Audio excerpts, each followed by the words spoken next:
Well, Steph, thank you very much for joining me here at City HQ. Obviously, what do you think of the new facility unveiling today? Yeah, it's absolutely incredible. We've been in it for a couple of weeks now and just been able to experience it and sort of feel like we're at home every day and come to work and all of our tools of the trade already here, our boots and our uniform and stuff, and just to get out there and focus on the football is amazing. I suppose the first thing I want to ask is how does it sort of compare to, you played at the rival club Melbourne Victory, just come back from the US, you also played for Portland, just come back from Orlando. I mean, how does it all compare from what you've seen so far? Well, I think in America it's a fully professional league, so most of the clubs you'll go to, you'll find will have pretty good facilities, definitely a change room, like a hub and a base that the players can go to, and I've had that definitely at Portland and definitely at Orlando. Can't really speak for the other clubs, but being a fully professional league, you kind of expect that, and that's where we want to get with the W League, and that's what we've started with here, and we can feel professional at this club, which is incredible. When you started off as a professional female footballer, I mean, it would have been so, with all, like, I'll say this respectfully, it would have been so hard to envisage all of this happening. Is that a fair assessment? Like if you wind the clocks back maybe like 4 years, 5 years? Definitely, yeah. When I was coming through, I started in the W League when I was 15. I thought that what we had was good, and it's a mindset that I hope the 15-year-olds coming through don't have. If I was to tell them what we had back then, we never had access to showers, and it was usually just one of those brick-built public change rooms kind of thing that we were renting out for the season almost. So it never felt like we had a home until now, really. There's somewhere to come to every single day that's ours, and that we can build and continue to learn as footballers together.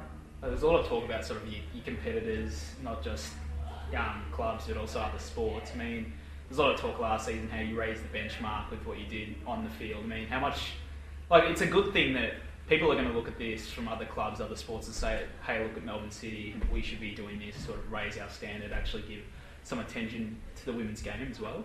Definitely, yeah. I think other sports have really amped it up, especially this last year. And I think it's only a good thing for women's sport. I'm a big advocate for whatever women's sport's doing, no matter what sport it is.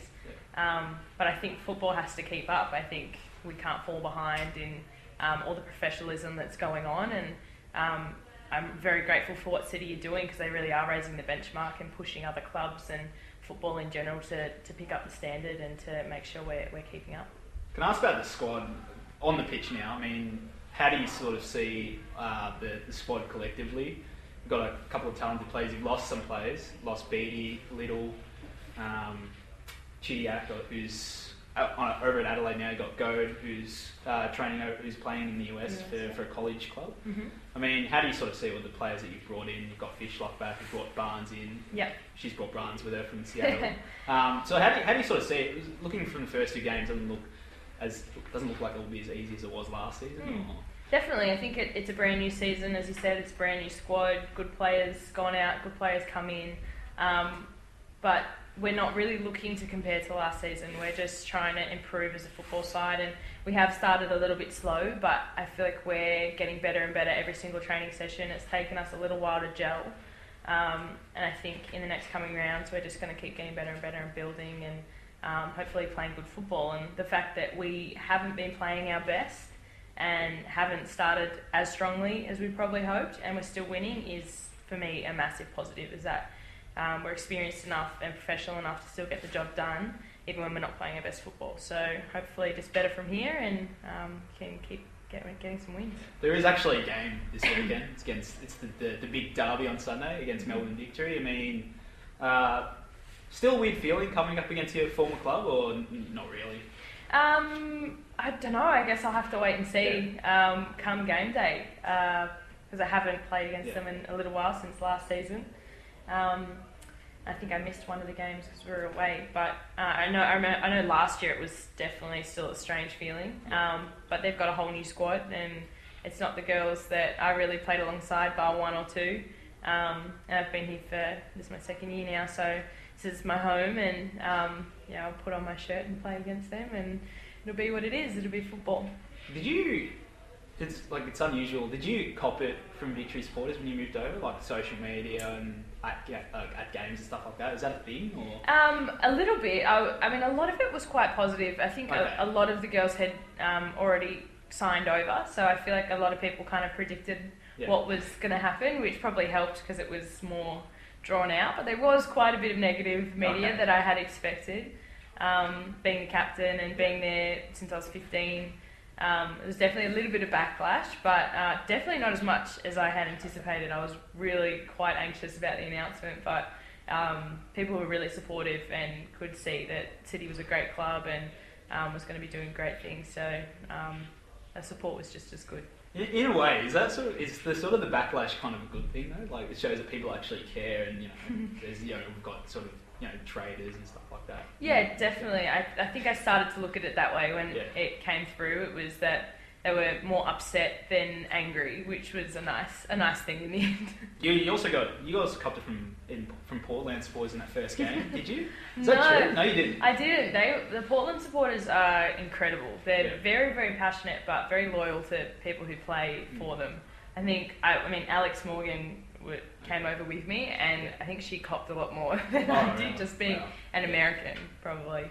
But I found that after the game, the supporters all wanted to say hi still, and were treating me still like their own, as if I was just kind of gone on a holiday or something. But they were great. I didn't feel any negativity from them at all. Yeah. You just finished off the season for Orlando, the inaugural season, with our former Matilda coach Tom Samani. I mean, you played 11 games. Probably in terms of the table finishing, probably not ideal. How did you sort of see the whole experience anyway in the end? Yeah, it was interesting with the Olympics in the middle, and then obviously coming back from the Olympics injured. But the first half of the season, I played all 11 games, all 90 minutes, and absolutely loved it. I think I was probably playing some of my best football that I've played over there. I love playing underneath Tommy.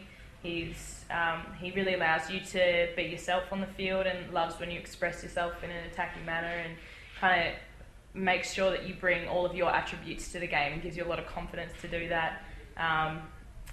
He's got a brilliant football mind. I still felt like I was learning from him every day, which is great.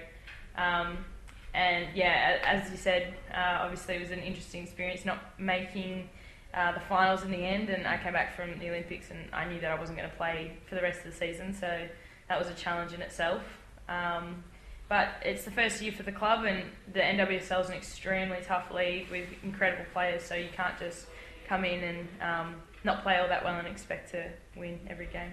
Remember when we spoke, I don't know if you remember, when we spoke at the phone on May, you were over there in the US. You spoke about what the US offered, the way they go about doing things. You thought it was going to really help you grow as a player in terms of how they develop their young girls through college, etc.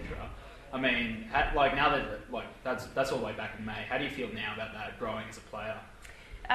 Still think the same thing. I think America every single year grows in itself in that league, and every time I go back, I'm challenged in a different way. I think as the older I get, the more pressure is on me to not be a youngin over there and perform and be a leader, and that was something I found this year that I thrived in, I really enjoyed, and obviously it felt good to go to a professional league like that where my first year or so I was by far the youngest and just, in my little shell kind of just playing. To see that I'd grown into being able to be that person over there in the American League was cool. How are the fans over there? I mean, I always see stuff. There's all fan pages of Steph Catley. Fans love getting photos with you. I mean, how does that feel over there in the US, just being an Aussie, and also the amount of attention you get as well? I mean, it must be pretty overwhelming, I suppose. They love it over there. The fans and the support is incredible. It's like nothing else. They pick a team, they pick players, and they just love them with everything that they have. And it can be overwhelming, but it's amazing. You walk into the stadium and there's people waiting there just to welcome you, and then when you leave, they're there for signatures and public appearances. They turn up everywhere, and it's just, they're always so lovely and so appreciative of your time, and it's unbelievable, really. Would it be good to get a sort of partnership going between the W League and the NWSL, considering how many players sort of go through our off season over there and then vice versa? Yeah, I don't know exactly how it would work. I guess they have that with Canada and Mexico, but I mean, we have enough players going over there, and a fair few that come over here now. I think there's like 6 or 7 Chicago players in the league, so from one team. Yeah. So it's pretty cool. I don't know if a partnership would be necessary or if it would work, but I know players love going there, and we love coming there. Obviously, your season was cut short with that injury you picked up against Brazil. You went off after about 20 minutes, I think. Sort of probably you're feeling all good at the moment. The left foot's fine. Right hammies all good at the moment. Yeah, I've been through a rigorous rehab sort of period, and I'm back now training fully and still getting back into it. I missed a lot of time and ended up using it to take some time off as well, step away from the game for a little while. Probably it was the first break I'd had since I started with the national team, which was probably the reason for half of my injuries. But I'm feeling a lot better now, and still slowly, step by step, getting back into it and finding form and technique and base fitness and stuff. It all takes so long to get back, but I'm slowly getting there, and hopefully I'll stay injury free for a little while now. Did you go into that tournament with a hurt foot already, or? Yeah, so I came into camp. We went into camp about a month before in Brazil, and within like half a week of being there, I found out I had a stress fracture. So we just had to deal with it from there, basically. And I was on modified training up until the tournament, basically just in a pool, keeping fit. And then got through the games, and obviously a month not fully training. That's probably why the hamstring ended up going. And we always knew it was a risk, but it's the Olympics, and you got to do what you got to do. Publicly, just wanted to keep that a bit hush-hush in terms of media finding out and all that sort of stuff. Or? During the tournament? Yeah. Obviously, because if they knew if any team knew I had a stress fracture in my foot, for you. Yeah. Was it disappointing at all coming away with just one win from 4 games, or? Yeah, definitely. I think we went into the tournament feeling really good about our chances and feeling very positive.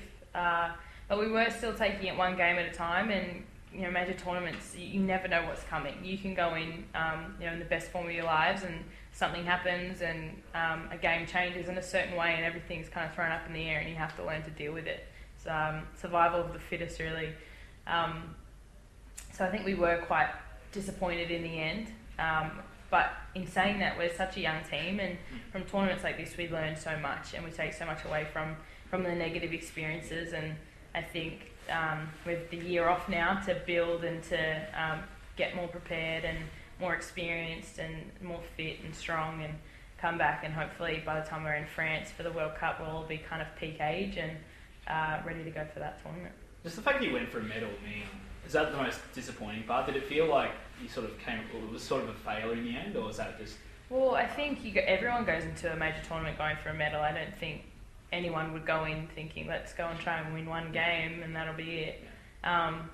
So the same as any team that goes out at any place, we felt disappointed, and we wanted to obviously go further, but that's not how it worked out. And if a few small things went a different way, it could have been a different result, but it wasn't, and we take what we can from it and move on. Steph, are you the face of the Matildas? No, I don't think so. I don't know if there is a face. Yeah. I think the face is our brand of football, and everyone brings something unique and different to the team, and I definitely don't think that's me. Sorry if I put you on the spot there. That's alright. But it's fair to say a lot of people would think that from a marketing perspective, it would be good to sort of have someone like you promoting the game. Well, I guess I do do my best to promote it in any way I can, and so do the other girls. I think Kai does a lot of work, and Alana, Caitlin, Sam. There's so many people you could say that about that are just incredible ambassadors for the game, and everyone does their bit. And do you aspire to captain the team eventually? Or? It's not on my short-term goals. I'm just working on being the best footballer I can at the moment, and learning to be a leader here, and learning from people like Jess, people in the national team like Polks that I can sort of aspire to, and I'm still learning every day about leadership. So it's not something on my short-term goals. If it comes up in the future, I'll definitely be ready to have a go. But for now, it's just about football and learning and trying to be the best player I can be. How's it been being the captain of Melbourne City anyway? Just 2 games, or got a bye as well? Yep. But disappointing bye. But yeah, it's been great. It's been great so far. As I said about Jess, it's so nice having her here at the club and being able to learn from her every day and have her support. She does so much around the club, on the field, and it just makes my life a whole lot easier, especially coming in to my first year of captaincy. Having her behind me and supporting me is amazing. You must be looking back at sort of everything over the past few years and just thinking how good is the progression for yourself individually, as a footballer, as a person, the following you get, the players that sort of look up to you. I mean, it must be pretty, just overwhelming there. Yeah, I guess so. There's a lot of stuff that I'm pretty blinkers with sometimes. I don't actually know the effect I have on people sometimes until I meet them and they might tell me, and I'm like, wow, that's incredible. But it is hard to know sometimes. But I mean, with my football, I just want to keep getting better every year. And obviously with the injury and the setback and stuff, I've been so focused on just getting back to where I was and everything like that. But I have big goals and big aspirations, so hopefully I can keep getting there. You came from humble beginnings, and just considering what you've sort of spoken about in the past, getting to training, looking where you are now. I mean, you have to just remind yourself about how sort of privileged you are to be in this position. Mm-hmm. Definitely. I actually have this little book that I write down things like that memories of things that I don't want to take for granted and things that were hard and even things that I've accomplished and stuff, just so I can always look back on it and remember, the work that I've done. So it's not just I'm here now, I can't remember how I got here. There's actually been hours and hours and years of work put into it and sacrifice. So it's nice to look back on that stuff sometimes. I'll ask you one thing. What's the deal with you and cats? Do you miss a bit of them, or? I was watching this thing on Sam and Ed's. Oh God, it's always just doing a bit of research and I found so it's not actually all cats. It got a little bit out of hand. They didn't really let me explain it. Bit blown out of proportion. But I have a really close friend, Ashley Brown. She used to play football. And her cats, their family have them, but they don't really pay a whole lot of attention to them and stuff. So I always used to go over, and I'm allergic to them. So I'd pat them with a texter. So am I, actually. Yeah. I'd pat them with a texter and kind of give them a little bit of attention, and then I guess they fell in love with me or something, because one day, get away. Yeah, I could make them go anywhere in the house, and I'd be apparently if they're out sunbaking, you couldn't get them to move. Ash was they're not going to come with you. And then I got them to walk to the bathroom, and Ashley's they've never been there before. Whoa. I was cat whisperer right here. But that's the story. It's so very minor. I'm allergic to them, so I generally I'm much more of a dog person. But obviously, I can whisper to Ashley Brown's cats. That's the story.